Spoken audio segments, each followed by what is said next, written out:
You've got to be Superman. We have to have such incredible appreciation to these Rabbeim. One kid comes in one day and he's tired.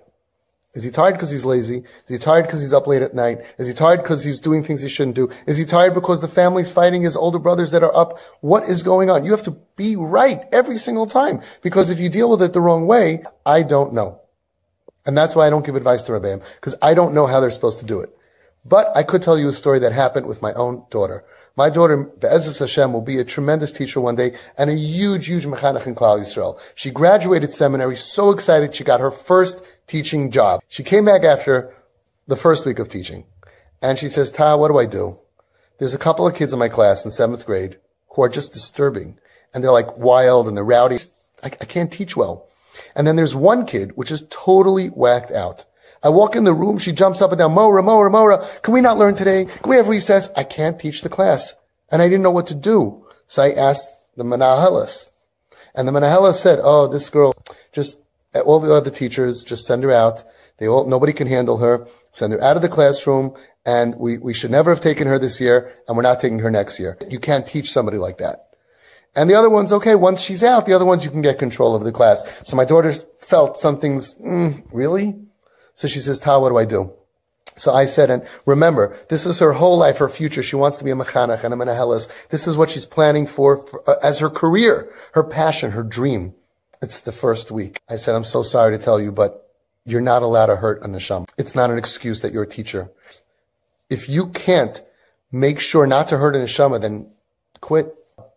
Find a job where you will not hurt a neshama, because you don't know what that girl's all about. You don't know what she's going through. You don't know what she's struggling with. How could you tell a neshama, go out of my classroom? I can't handle you. You don't belong here. You can't be a part of that. I know. You don't know what to do, but don't be a part of that. So she looks at me, she goes, but what am I going to do? It's my whole life. So I said, well, I guess you have only one choice. You got to win over that girl.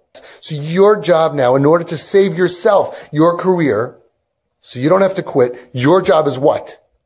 Win over that girl. The next day she went in, this is true story, every single word. The girl says, Mora, can we allow to play that? She goes, oh, Chani, come here a second. I'm really thirsty. Can you get me a drink? Sure. She goes out, she gets a drink, she comes back in, Mora, here's the drink, and my daughter says, thank you so much, Chani. Oh wow, I never noticed, you have such pretty eyes. The girl behaved that day. The next day she comes in, Mora, can we not? My daughter says, Chani, remember you got me a drink of water yesterday? Can you do it again? I love when you get me water. You're so nice. She comes back in a couple of minutes later. She goes, wow, you have such a nice headband. I love your headband. It's really pretty. And she behaves. When she behaved, the other kids behaved.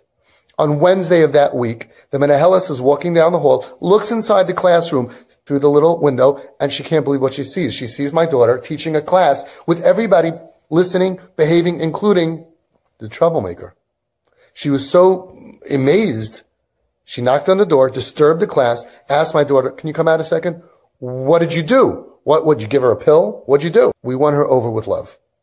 When you realize that it's not an option for you to hurt a neshama, you will come up with ideas. You will realize that every kid could be saved.